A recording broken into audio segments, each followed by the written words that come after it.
All right, welcome back. Egyptians in the U.S. watching the events unfolding in Cairo especially closely for obvious reasons. And columnist Mona Eltahawy is one of those people. Born in Egypt with an eye on her homeland from afar, she is here with a Daily Rant. And Mona, the floor is yours. Thanks, Dylan. I was born in Egypt 43 years ago.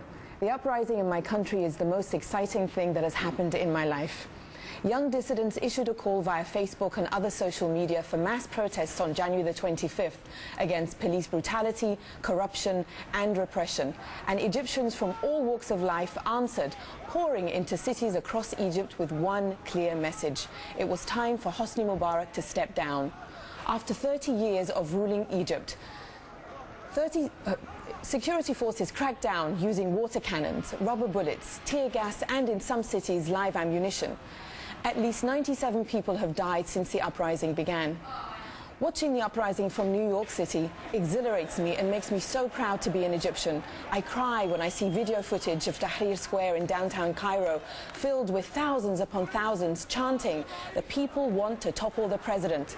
Tahrir means liberation in Arabic, and it gives me goosebumps as I watch my country people demand liberty.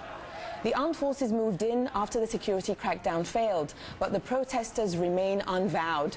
They've called for a million-man march on Tuesday. For his part, Mubarak appointed a vice president for the first time since he became president and replaced his government with a new one, saying he would implement reforms and create new jobs. But it's too late.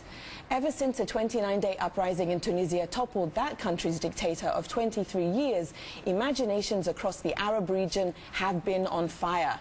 It's possible to topple a dictator.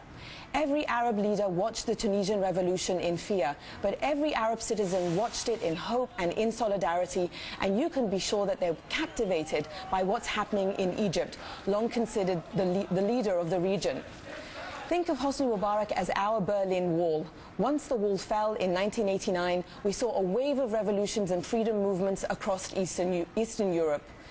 Egypt is a major U.S. ally. Since Mubarak took office in 1981, the U.S. has had 5 presidents. Each one of them has supported him, knowing that Mubarak is a dictator who has kept Egypt under emergency law.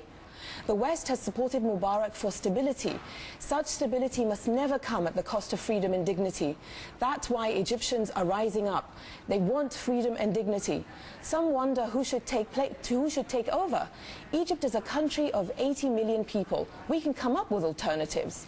We don't ask for anyone to rescue Egypt. The courage of Egyptian protesters continues to astound.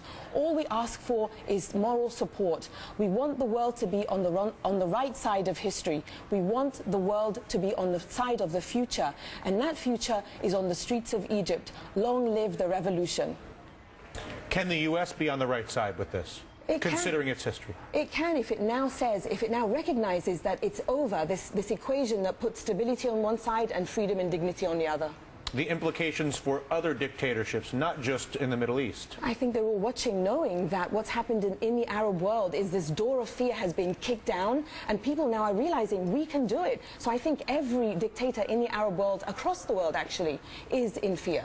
And you were saying to me right before you began, I said, how do you think this is going to go? And you said, as long as the military doesn't pull the trigger, Mubarak is done. Well, tomorrow is the Million-Man March, and today the armed forces announced for the first time of being on the streets in Egypt for 4 days that they're not going to open fire.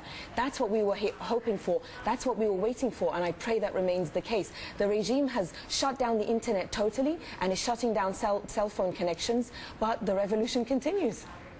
Extraordinary times. A pleasure to be able to give you a platform. Thank you for joining us today. Thank you, Dylan. All right, that does it for us. I am Dylan Radigan, and Hardball with Chris Matthews begins right now, right here on MSNBC.